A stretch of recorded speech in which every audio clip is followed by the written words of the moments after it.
이 시간은 룻기를 살펴보도록 하겠습니다. 룻기는 역사의 시대 구분 속에는 들어가지 않습니다. 왜냐하면 룻기는 사사들이 치리하던 때에 있었던 에피소드와 같은 말씀이기 때문입니다. 일반적으로 룻기를 볼 때 부모를 공경하면 복받게 된다는 효경사상을 고치하는 교훈집으로 여겨왔었습니다. 그래서 해마다 가정의 달인 5월달에 설교를 많이 듣게 됐습니다. 그러나 우리가 성경을 볼 때 가장 큰 전제가 있는데 그 전제는 성경은 예수 그리스도를 전한다는 것입니다. 그래서 룻기를 통해서도 예수 그리스도를 만나야 하는 것입니다. 룻기의 시작은 사사들이 치리하던 때로 시작되어 사사기와 연결되어 있습니다. 사사기의 마지막 말씀은 그때에는 이스라엘의 왕이 없으므로 사람마다 각각 자기의 소견에 오를 대로 행하였다라고 말합니다. 근데 룻기의 끝부분은 이새는 다윗을 낳았다고 하므로 한 왕을 준비하셔서 왕정시대로 전환하실 것을 보여줍니다. 그러므로 룻기는 사무엘서와 연결되어 구속사의 맥을 이어주는 중요한 역할을 해주고 있습니다. 따라서 룻기를 잘못 이해하면 구속사의 맥을 잡을 수 없게 되는 것입니다. 그러므로 룻기서의 구속사적 의미는 두 가지로 말할 수 있는데, 첫째는 이스라엘의 왕이 없던 그때 하나님은 왕을 준비하고 계셨음을 계시하고 있는 것입니다. 이 왕은 1차적으로는 다윗이었지만 궁극적으로는 다윗의 후손으로 오실 영원한 왕이 되실 예수 그리스도를 예표하는 것입니다. 이것이 룻기서의 핵심적인 주제입니다. 또 룻기서의 다른 하나의 주제는 기업 물을 자입니다.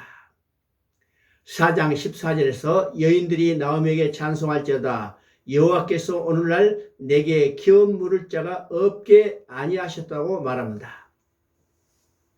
여기서 기업 물을 자는 어떤 사람이 하나님께 받은 기업을 잃게 되었을 때 그의 가장 가까운 친척이 돈을 대신 갚아주고 기업을 찾아서 원주인에게 돌려주는 제도입니다.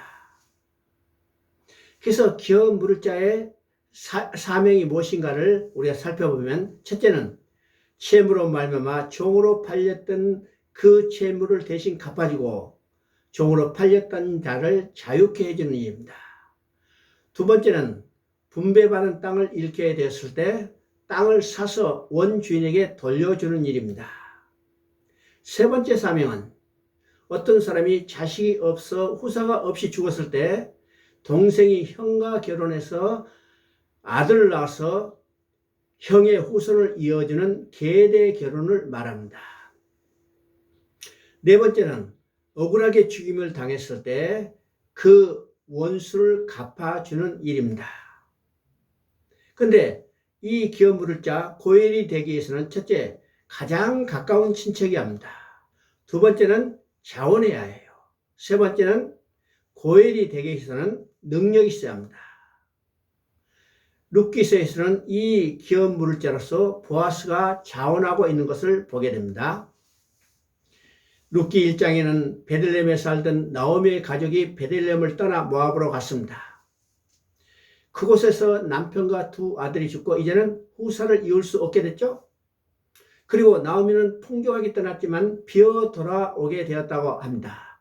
이것은 기업을 다 잃어버리게 된 것이고 달리 말하면 기업 물을 자가 필요하게 됐다는 말입니다. 룻기서 2장은 룻과 기업 물을 자인 보아스와의 만남이라는 데 이 핵심이 있습니다.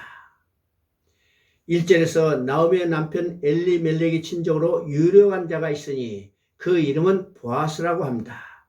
그리고 20절에서는 나오미가 그 사람은 우리와 가까우니 우리 기업을 물을 자 중 하나이라고 말합니다. 이 보아스는 나오미 가정의 기업 물을 자로 등장하는 것입니다. 3장에서는 하나님의 계시가 전진되고 있는데 보아스가 여호와의 살아계심을 두고 맹세하노니 내가 기업 물을 자의 책임을 내게 이행하리라고 약속합니다. 3장 18절을 보면 그 사람이 오늘날 이 일을 성취하기 전에는 쉬지 아니하라고 합니다. 여기서 이 일이란 나오미의 가정의 기업을 회복시켜주는 일입니다. 그런데 성경은 하나님 나라를 회복하려는 구속의 역사인 것입니다. 나오미의 가정의 기업을 회복시켜주는 것으로 하나님 나라가 회복되는 것이 아닙니다. 주님은 말씀하십니다. 내 아버지께서 이제까지 일하시니 나로 일한다. 지금도 하나님은 이 하나님 나라 회복을 위해서 쉬지 아니하시고 구원의 역사를 이루어 가십니다. 4장에서는 보아스가 룻을 사서 그의 아내로 맞이하고 그 죽은 자의 기업을 세울 기업 물을 자가 됩니다. 그래서 14절에서는 여인들이 여호와께서 오늘 내게 기업 물을 자가 없게 하지 아니하셨다고 찬양합니다. 그러나 여인들은 보아스나 룻을 찬양하고 있는 것이 아닙니다. 여호와 하나님을 찬양하고 있는 것입니다.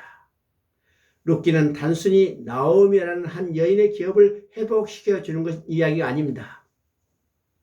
인류의 시조가 잃어버렸던 기업을 회복시켜 주시기 위해서 우리의 기업 물을 자를 없게 아니하셨다는 계시입니다. 히브리서 2장에서는 주님은 우리의 가까운 친족이 되어 주시기 위해서 우리와 같은 육신을 입고 오셨습니다. 그러므로 그가 범사의 형제들과 같이 되심이 마땅하도다. 이는 하나님의 일에 자비하고 충성된 대제사장이 돼서 백성의 죄를 구속하려 하심이라고 말씀합니다.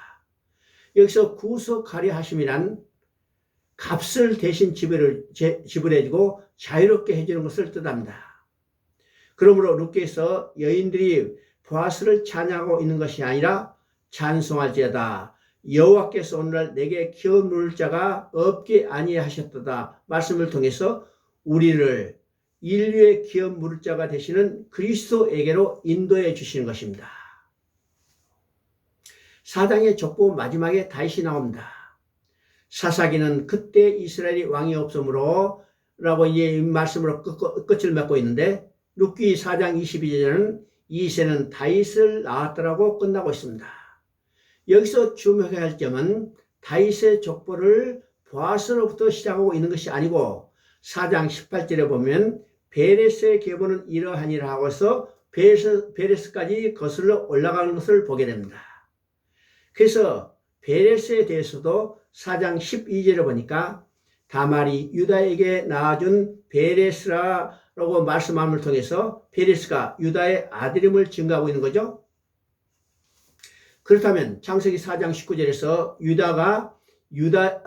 야곱이 유다에게 예언한 대로 하나님께서 유다 자손 가운데 한 왕을 준비하고 계시는데 그가 바로 다윗이라는 말입니다. 궁극적으로는 다윗의 후손으로 오실 예수 그리스도가 우리의 영원한 왕이 되실 것을 증언하고 있는 것입니다. 룻기를 통해서 말씀하고자 하는 것의 결론은 우리의 왕이요 우리의 기업 물을 자는 이새 줄기에서 한 싹이 나며 그 뿌리에서 한 가지가 결실할 것이라고 말씀하신 예수 그리스도라는 증거입니다. 우리에게 왕을 주시고 우리에게 기업 물을 자가 있게 하신 하나님을 찬양하십시다. 이것이 왕과 기업 물을 자를 예비하신 룻기입니다.